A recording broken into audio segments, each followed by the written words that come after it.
Bonjour à tous, bienvenue dans cette nouvelle vidéo. Alors dans une optique de mieux-être, de bonheur, je voudrais vous partager aujourd'hui une réflexion sur l'importance d'être sélectif, d'être en fait ultra sélectif sur ce que nous mettons en nous. Et que mettons-nous en nous? Que mettez-vous en vous? Il n'y a pas que de la nourriture, mais également nous mettons en nous toute une série de stimuli, comme des images, comme des sons, qui vont en fait nous influencer. Car tout ce que nous ingérons, tout ce que nous intégrons comme image, comme nourriture, comme information, va nous influencer. Alors que mettez-vous en vous? Parce que nous sommes la somme finalement de tout cet emmagasinage, de toute cette addition de sensations, de perceptions, d'images, de nourriture que nous avons voilà, au fil du temps accumulées. Et nous régurgitons en général voilà, toutes ces images, ces souvenirs. Cela va ressortir sous forme de comportement. Le cerveau, c'est vraiment un peu comme une machine à fabriquer des comportements. Le cerveau, c'est un peu comme une machine à fabriquer des réactions émotionnelles, à développer des perceptions particulières, en fonction de ce que j'ai vécu, en fonction de mon passé, en fonction donc de tout ce que j'ai pu enregistrer comme stimuli autour de moi. Et nous sommes pour l'instant entourés par un environnement qui n'est pas forcément le plus sain. Évidemment, vous vous en rendez compte, il y a beaucoup de violence autour de nous. Et non seulement ça, mais nous sommes entourés de pollution. Alors, il n'y a pas que la pollution chimique, hein, il y a également la pollution électromagnétique. J'en parle parce que je ferai un article là-dessus la prochaine fois, dans quelques semaines. Mais il y a également toute la pollution humaine. C'est-à-dire qu'il y a des êtres humains qui sont là, qui sont violents, qui sont dans des émotions de dépression ou de colère, et qui vont nous influencer. Et nous pouvons être entourés aussi de stimuli polluants. Nous pouvons être entourés voilà, d'images, de sons, je pense à la radio, je pense à la télévision particulièrement, ou à Internet, qui peuvent, si nous portons notre attention sur certains d'entre eux, générer en nous de l'anxiété. Alors moi, en tant que psychothérapeute, j'ai jamais eu autant de personnes ces temps-ci qui m'ont soit téléphoné, soit en discutant par contact, m'ont fait part de leur anxiété qui montait, de leur angoisse et également de toutes ces images qui leur venaient en tête, soit pendant qu'elles dormaient, soit pendant qu'elles étaient éveillées, des images de violence. Et pourquoi ça vient? C'est parce que c'était en nous. En fait, nous régurgitons tout ce que nous avons vu et nous sommes en fait influencés par tout ce que nous mettons en nous. Pas seulement la nourriture, parce que si nous mettons en nous de la nourriture, imaginons, voilà, je vais prendre un Coca-Cola, il y a beaucoup de sucre dedans, je le sais, mais je vais me dire, bon, un Coca, c'est pas grave, je vais quand même le prendre, mais ce Coca va m'influencer, il va avoir une répercussion dans mes organes, il va créer en moi des réactions chimiques, ça va m'influencer. Même chose avec les images que nous mettons en nous. Tout nous influence en permanence. Et plus nous développons ce qu'on appelle la pleine conscience, plus nous pouvons sentir, par exemple quand vous regardez un journal de télévision, vous voyez des images très très dures parfois, où on parle voilà, d'attentats de sécurité, ce genre de choses, ça génère en nous une tension. Et on peut sentir cette tension. Et quand nous sommes tendus, eh bien, voilà, nous sommes dans le stress, nous ne pouvons pas être bien, et nous allons avoir des comportements particuliers. Nous allons être beaucoup plus facilement manipulables d'ailleurs.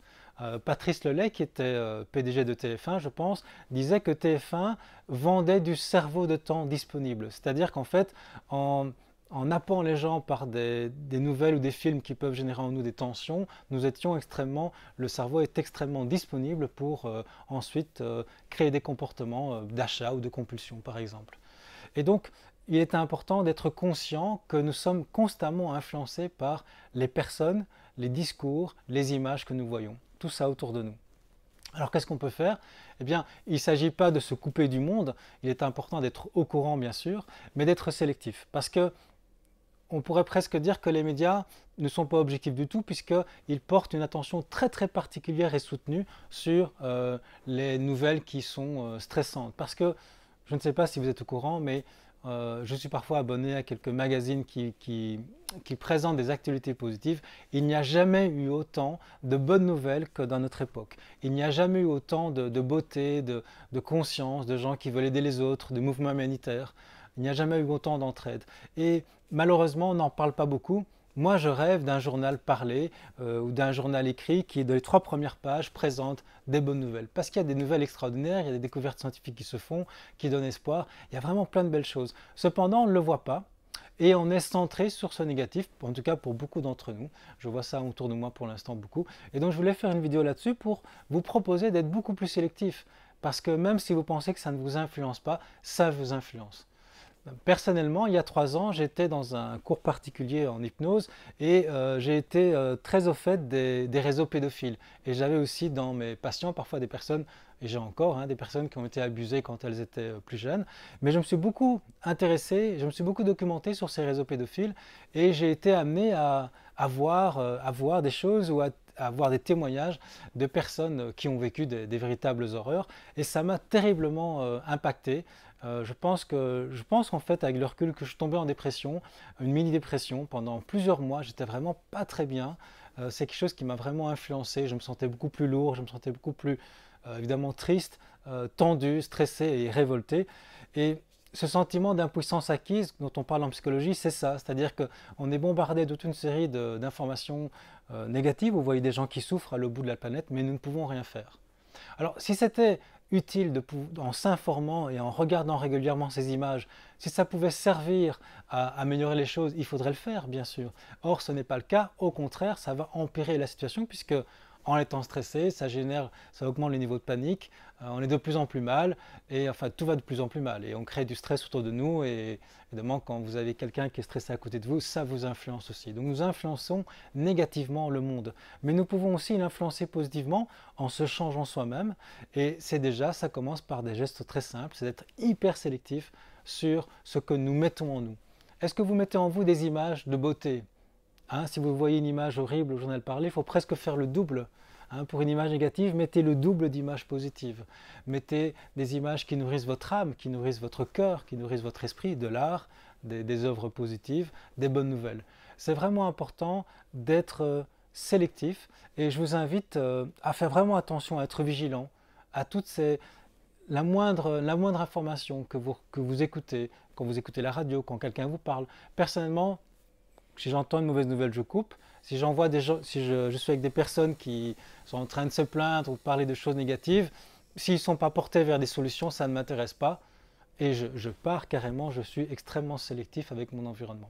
Donc je vous invite à faire ça le plus que vous pouvez pour votre bien-être, parce que si nous vibrons dans une énergie positive, nous aurons beaucoup plus d'impact sur le monde et nous pouvons à chaque instant choisir d'être dans un courant assez conformiste où nous ingurgitons ces informations sans trop réagir ou pouvoir justement agir en choisissant d'être sélectif et en devenant finalement le meilleur de nous-mêmes. Parce qu'en étant dans une énergie positive, nous allons pouvoir beaucoup plus facilement développer notre véritable potentiel parce que ce n'est pas en étant stressé qu'on va y arriver, c'est tout le contraire. Alors voilà, j'espère que ça va vous influencer. N'hésitez pas à partager. Si vous avez aimé la vidéo, cliquez sur j'aime.